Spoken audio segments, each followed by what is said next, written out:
I will introduce myself and my colleagues in a minute, but I want to welcome you to Keeping Student Attention and Engagement when Teaching Remotely. We'll look at strategies and best practices. This is part of the CARE certificate program, Teaching and Learning Certificate Program. It's a collaboration between CitizenU, Our American Voice, and DePaul University. So this is the third in the series. So today, if this is what you're looking for, then stick around. What we'll do is we'll identify strategies to keep student attention synchronously or asynchronously teaching online using data-driven decisions. We'll examine some assessment practices that provide that authentic data we're looking for. We'll experience an example CitizenU lesson, and we'll look at supporting that current at-home environment during this COVID pause that we're all on right here. So if this is your second or third webinar in the series, my screen looks a little bit different this time. I am a former elementary and special education teacher, as well as an assessment specialist. I have a long history with Our American Voice as a project specialist, and also ran the Civic Capitalism program, which was middle school and high schoolers. And we went into their neighborhood and taught them how to support their own neighborhood and give them business skills. So that's a picture of them in the middle there. My day job tends to be as a professional learning facilitator for Lexia Learning. And by the way, I understand there are a bunch of folks from Waukegan on. There's a good chance I've been to your school. So shout out to you guys. That's great. We love having you. And I've also served as an adjunct professor. And a little bit about me. Now I would like to have John share about himself. Hi everybody, I'm John Fontanetta. You can see that my picture on my slide looks a little bit different than my picture on the screen. I've been working on my lockdown look these days, but I'm so happy to be with all of you.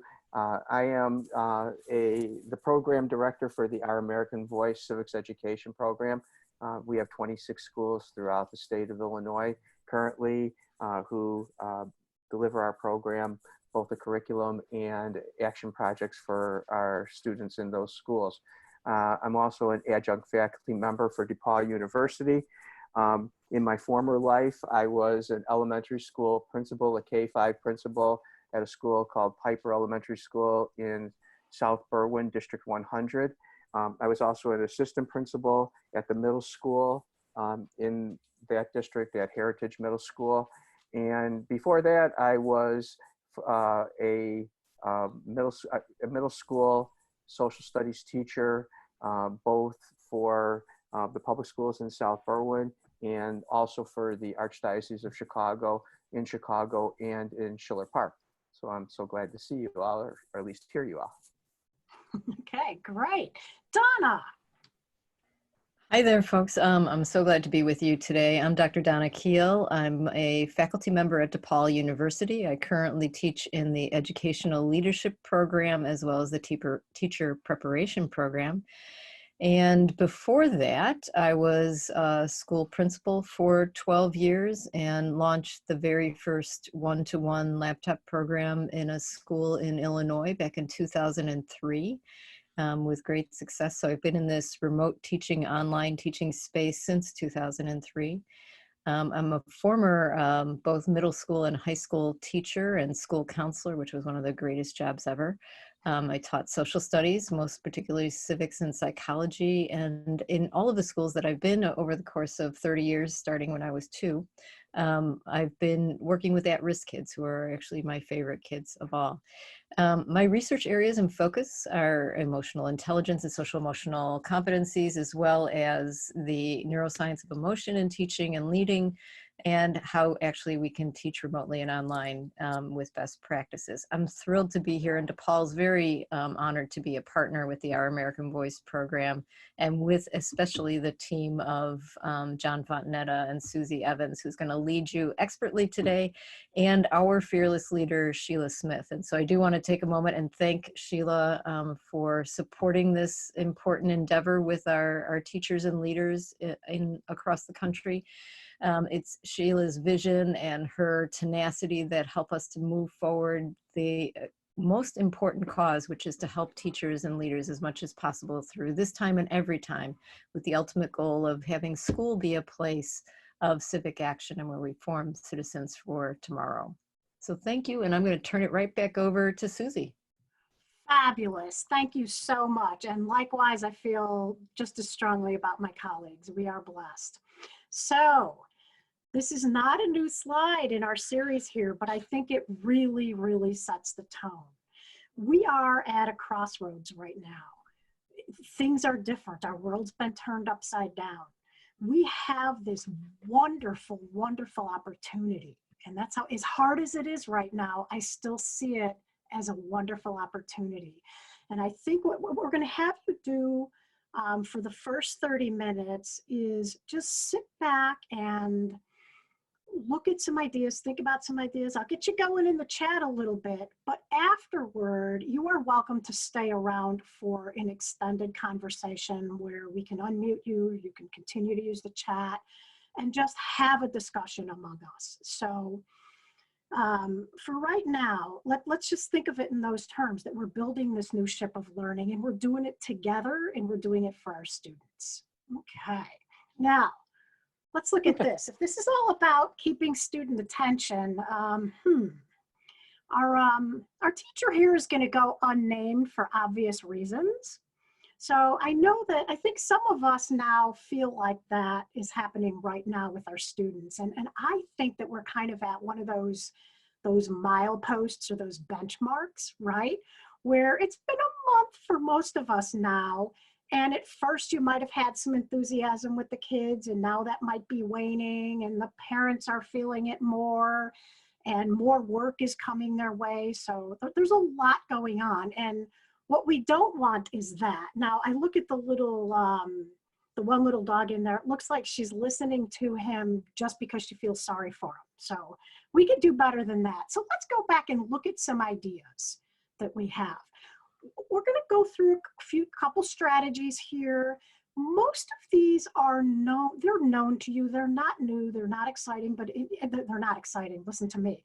They're not new, but sometimes as we teach for a while, we just kind of start following a script, and it might not be the script that is ideal and that we kind of came in there with. So again, I think it's that time to take a breath, renew, and see how all of our skills and aptitudes and abilities can be used in a really positive way. I honestly don't believe you need to learn tons of new skills. I think we need to grab onto them and start using them again and reflecting on them. And I think it's going to really help our students remotely. So obviously, problem-based learning is going to be a big thing. It's student-centered. You have the open-ended problem solving that brings in such an authentic learning experience. And it gets us away from that more of a, here's what you need to know and memorize, and let's see if you can do something with it, to let's investigate, let's figure out what's going on, let's solve this, let's take it through, and let's work together. So let's take a look at that and just kind of bring that up again. Here's just a nice little table right here. That we look at the different components of what we do, from the curriculum and the sequencing and how we use technology, what the student's role is, and what the goal of the learning actually is. And take a look at the traditional column. I'm going to let your eyes go up and down it, not going to read it to you. And then look at problem-based learning. And I want you to find that chat box. If it's not open, you'll find an icon and it'll open up for you. But I would love for you to sit back and think real quickly, just first thing that comes to your mind. a great learning experience you had as a kid, not as a teacher, not one that you delivered, as a kiddo, okay? Just think back. I'd love to see some things in the chat. Let's give you a minute there.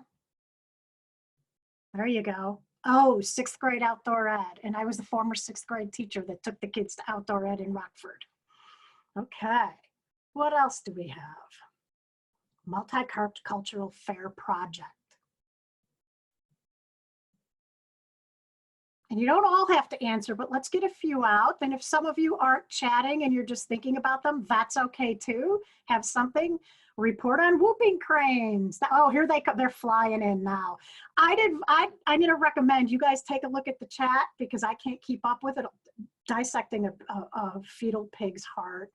Teacher recognized that the math was moving too fast. She let me work at my own pace. Whoa, here we go. Okay. All right, teachers, let that feed you again with what you see on there. Almost every one of those are on the PBL side, if you look at it. And again, sports teams, there you go. I think when you look at that and you think about that, we can just turn that around. Again, it's not all these new skills while we're out. It's refreshing what we already have. So yeah, there you go. Just and you can tell that you already have started thinking about what made this so good and so important for you. And that's what I'm going to encourage you to do as we go through here.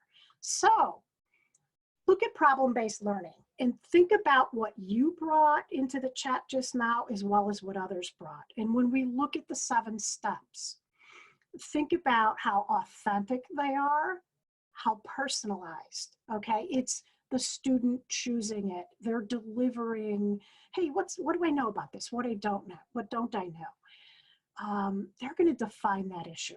What's important to them? Then they're going to be much more inspired to do the research, right? They're going to be able to investigate those solutions, and they can do this with teams. They can still do that remotely. The littler guys probably aren't quite as good with the technology, but our older kids, they're using all kinds of social media. This is stuff that can be done in their wheelhouse. And I think that that's so important to think about. They're doing it anyway, okay? Kind of unsupervised, undirected at all. If we can give them some ideas to work together remotely, I think you're gonna get some really good traction with that sort of a thing. They're gonna be able to narrow down the solutions and agree and disagree and come to some consensus. And they're going to get to share that performance and review it together, okay? So all of those things, if you look back, these elements, at least a couple, were part and parcel to those favorite moments that you were able to conjure up, okay?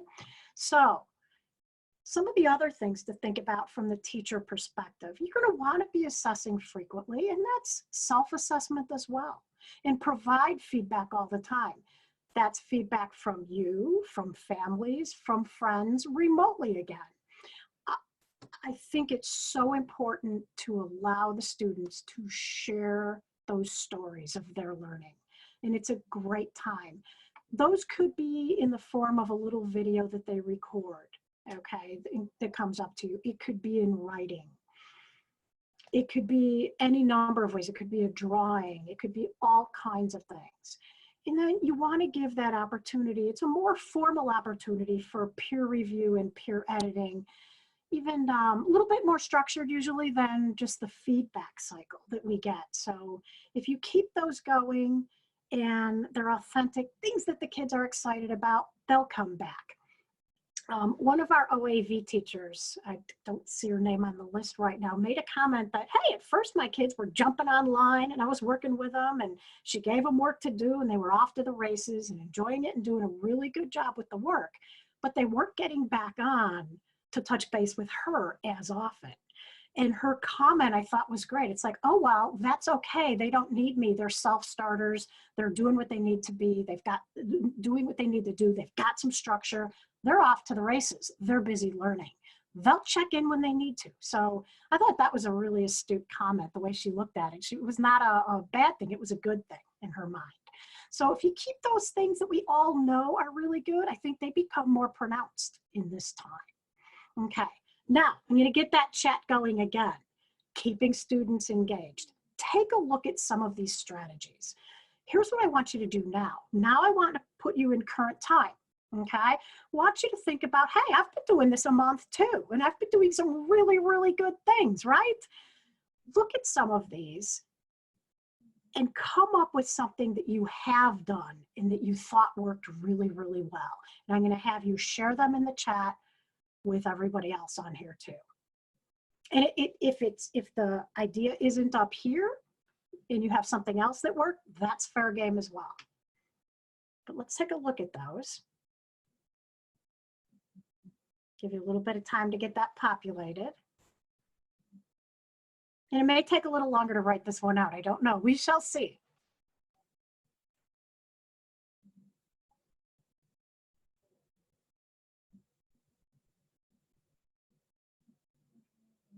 Any ideas? What have I done? Hey, this was working. This kept them engaged.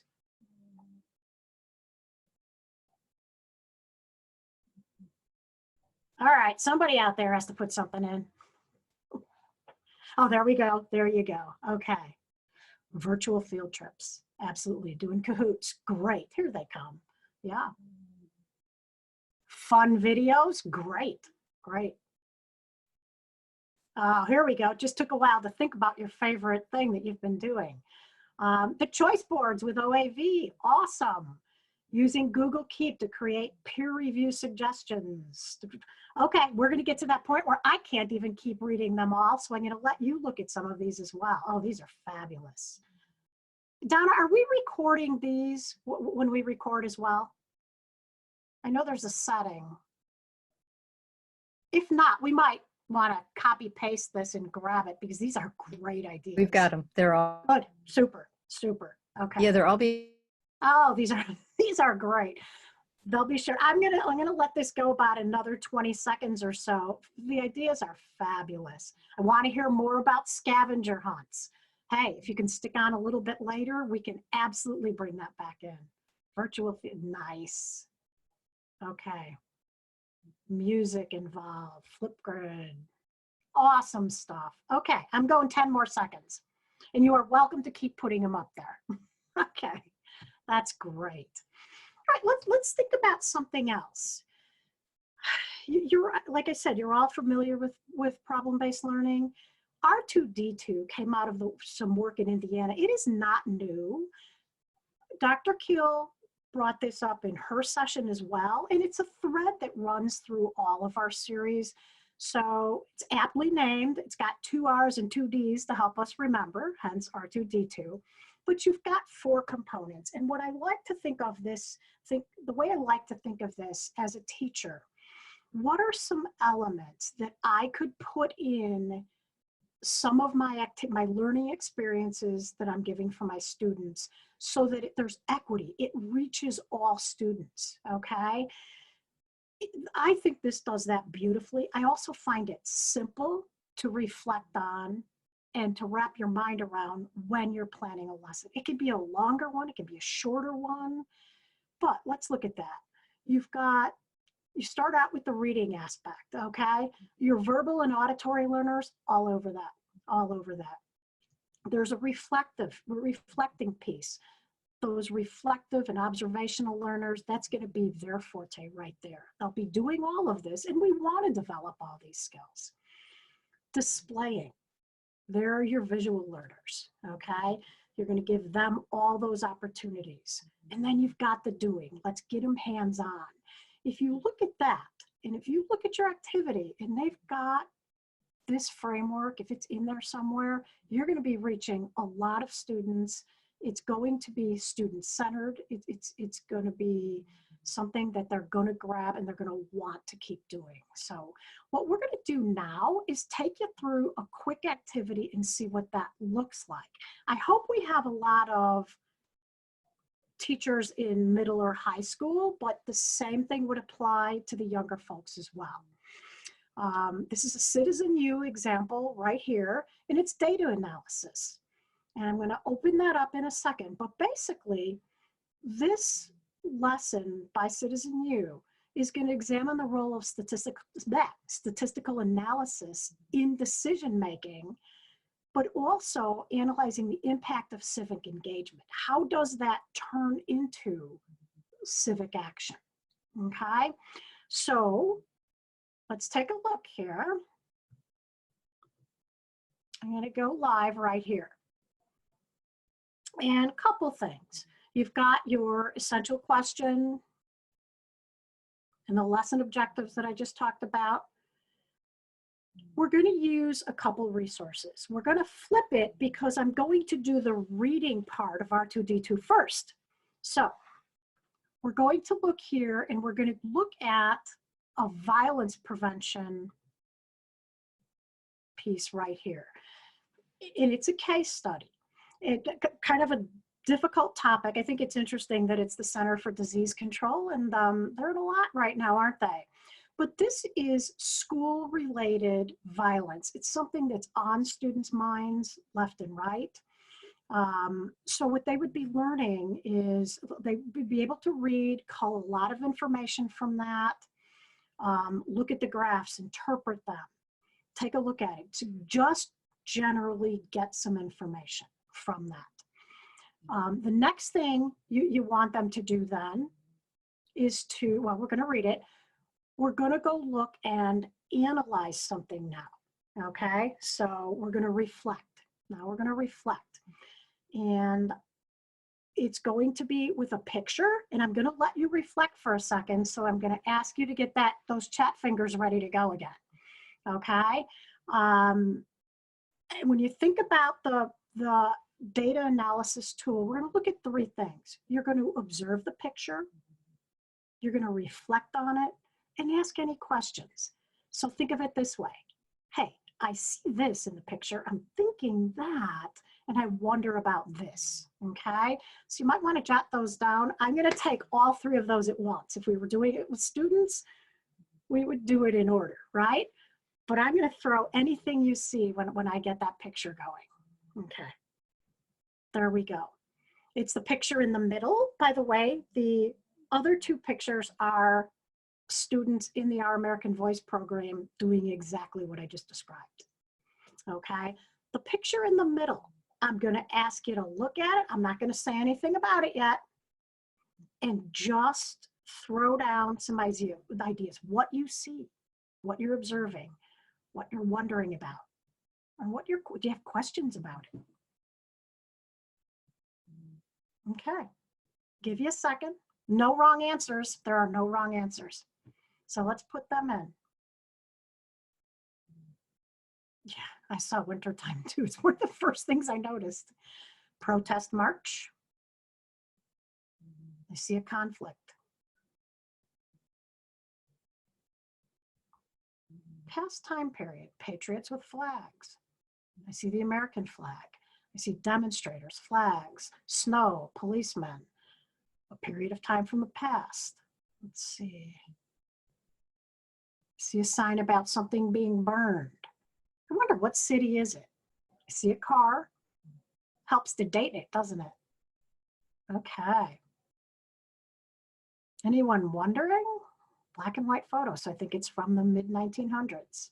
Are they textile workers? Huh. Okay, great questions. Let's go find out. Okay, let me sneak over here again.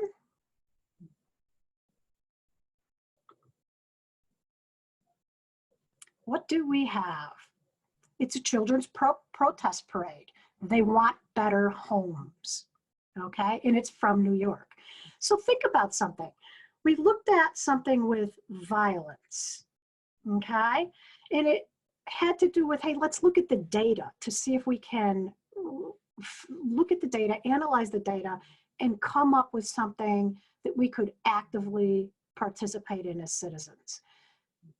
This group absolutely is. There is some data apparently, if it was their living conditions, their homes, they led to fires, they talked about the number that had perished, a lot of that. So they must have pulled a lot of data. I'm not going to go too deep into that. Your questions were good. You were thinking about those as well. So that was great. But that's what that was. So let's look at the next part right here. Let me come back here. There we go. Okay. Display. What would you do for the third step with R2D2? These are some of the ideas that you can have. Have them identify current issues that have data. Now, I would probably stay away from this, but when I think about the statistics involved with this COVID crisis, it's rich. Okay, I just think it's a little bit too much for the kids right now. We need to get their minds away from things, I think. Unless they think they have a really good solution. Kids can do that. They can find data about another topic of interest. They can present that in graph form. Hey, we looked at reading, reflecting, displaying with the concept map, and here's the doing. This came across my desk today. And it was the 1963 Children's Crusade, and I took students, OAV students, to this, right here, to this museum back in the day too. So it's near and dear to my heart, and guess what? In the day and age of COVID, guess what? They're going to do that reenactment virtually. There are ways to do things, to get creative and do that sort of a thing. So I wanted to point that out. That's this Friday, by the way. And we can put that link up too. I think it's a really good one. It's quick to jump in because it's only a few days away, but well worth it. But it's just one idea. Okay, make up for a little time. Bottom line, when we're looking at this, the idea is keep them engaged. If it's about their interests and they're getting a platform and they're able to problem solve and they're working with peers and all that sort of a thing, they're the drivers of their own learning. And these are my great nephews, by the way. So as you can see, all kiddos love to drive, right? They're going to drive their own learning. All righty. The last thing I wanted to do, and I think we can hold this just because we lost a little bit of time there. I want to have a discussion on how the parents are holding up. But let's take care of some business first, as we'll kind of tie a little bow on this one, and then we'll open it up to talk about that in depth. And then any ideas for making it even easier on the parents juggling everything at home, because they are a part of the learning process. I think a lot of the things we just talked about could really get the students incentivized that it's not the parents looking over their shoulder all the time. And in closing, I just wanted to look at some things first to wrap up here. You'll get an eval emailed to you, but you can also take a minute and do it right now. And then for anyone that has to leave, you would be free to go. And again, this will be recorded and it'll be posted. But we're going to open up a discussion about anything from today. I know we wanted to learn more about the virtual field trip. I know that. But also just to start checking in. I would love to just check in. How are parents holding up? The work that I've done in the schools for my reading program and others I've heard, it's kind of like, it seems like everybody's hit a wall right now. It's like, I don't want to do this anymore. I do not want to be a teacher anymore. What are others feeling, hearing? You can unmute yourself if you want to. If you'd rather talk, you can put it into a chat. You can talk. Are you seeing that same thing where the parents are like, "Whew, enough is enough"? Are they being overwhelmed? Are there certain things where maybe less is more? Anything, any thoughts that might help that? Oh, love that. We're starting a support group for parents. That's awesome. What school is that? What school district? It's at Jack Benny. I was actually just coming off of a little Zoom PTO group and talking about what the needs are. And after we got through all the different things with internet and, practical needs, really figured out that they just really need somebody to talk to. Yeah.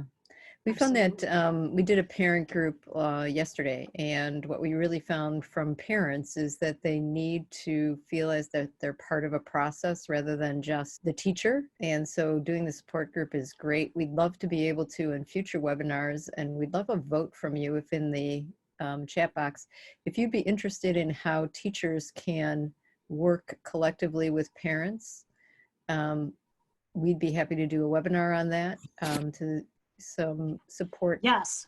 Great. Thank you. Yeah. Absolutely, yes. Well, there's our answer. Yeah. Great. Yeah. Mm-hmm.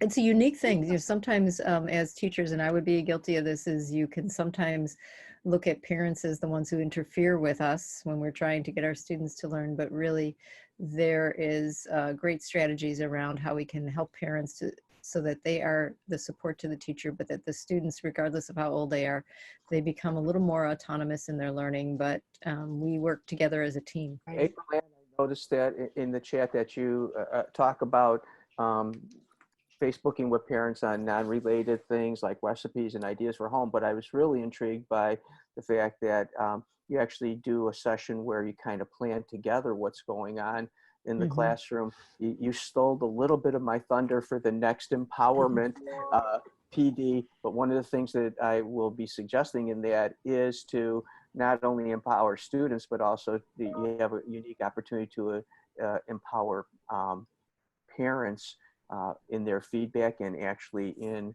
planning how kids do some sort of assessments that they can show what they've learned. And parents could be extremely helpful in developing ways that their kids can shine, knowing them so well. Wow, Eric, where are you from, if you don't mind me asking? Eric's been doing social and emotional check-ins every other week. Teachers make a call home to see how parents and students are coping. Okay. That's Nice. great, Eric. Okay, yeah, that is good. Seems like this is about the tipping point almost, where they, they were pretty gung-ho, a lot of them, or nervous, and then now it's like, I need to be done. Yeah. And that's tough. And I think teachers are probably feeling that way too. My niece is a second grade teacher. Of course, she's also 8.5 months pregnant, but she's feeling the same way. She loved it at first. And now it's like, okay, I'm going to miss them, but I'm ready. Yeah. It's hard to hear my second graders tell me they want to be back in school. That's what she said too. Yeah. If you don't have them engaged, you worry that you don't get them engaged. Even the high schoolers want to go back. I've been hearing that more and more. You expect the little guys, but not the older ones that much, and they need it too. It's structure that you offer. It's that feeling of success and efficacy that they get in school, and they want to learn, no matter how they act. I think they really, you pull off that tough veneer, and they want to learn. They want to learn. Let's see. Yeah, they want prom and graduation too, right, John? Yeah. The age group of the child that's home obviously is so different. Yeah. If you have kids that are in middle school and high school, they're used to being out of the house on their own without their parents, spending more time with their friends and that sort of thing. So I would imagine that at this point in time, it's really hard to pull on those reins. Younger kids are probably more used to being around their parents at home and doing things with them when they leave the house. However, they're harder to get engaged on their own without parent help during the school day or school day at home. Yeah. I have parents thanking me for the structure I provide. That's awesome. There's some great, Deanna, fabulous. Yeah. YouTubes on bullet journaling. I'd be happy to post those up on Citizen U. And actually, my students and I, my grad students and I, are creating our own. We're using bullet journaling as kind of a case study to work through the compassion fatigue we're finding with the COVID-19 crisis. All my graduate students are either teachers or principals working on their doctorate. So we're finding a great deal of interesting stuff, but we're doing our own, but I'll send it to Julie, and Julie will put it up on the Citizen U website. The Library of Congress has a great visual exhibit, and we can ask Julie to put up those links. It's incredible. I just wanted to say thank you for the tip about the 3-2-1 that you talked about last week. I teach second grade, and yes, they are at that point where they're done. I'm kind of done. Their parents are done, but they all today, they did that on Friday, and on Monday, they did on Monday, and then today they told me how much they loved that was so fun. 3 things they remembered from last week. That's great. 3 they learned, 2 that they remembered, and 1 they wanted to know more about. So thanks for that tip. They really enjoyed that. That's great. I'm You know, glad- the other yeah. thing that you might want to have them do, which I used to do all the time when I was teaching middle school, was I would have them have a challenge between each other and say, do Harvard Visible Thinking, if you've ever used Harvard Visible Thinking, which is just an open-ended statement that says, I used to think blank, fill in the blank, and now I think blank. And you say the one with the most interesting, I'll highlight the next time we meet together. Then they'll come up with, you know, I used to think, you know, 2 + 2 was 6, and now I think 2 + 2 is 4. And then you ask them and you unpack it with them when they come back together, and you say, so why do you think it now? What really got you there? And then you're unpacking the process. But kids love to compete. It's a natural thing. And so when you can give them a little prompt that's not necessarily about, you know, an assessment or a tool, they really love it. Well, they love that. Thank you very much. And that's another good one I'll try. Great. Oh, these chats are great. The last one, I So- checked 12 of 13 on the compassion fatigue questionnaire. I'm right behind. Yeah. Yeah, well, I'm Yeah. 13 of 13, I'm pretty sure. And here's the thing, we're doing this whole research study on teacher compassion fatigue, and we're finding that there are more symptoms. Like there's a whole bunch of symptoms of, yesterday when I was on a webinar, I found myself doodling because the person talking, who wasn't me, was droning on, and I started doodling, help me.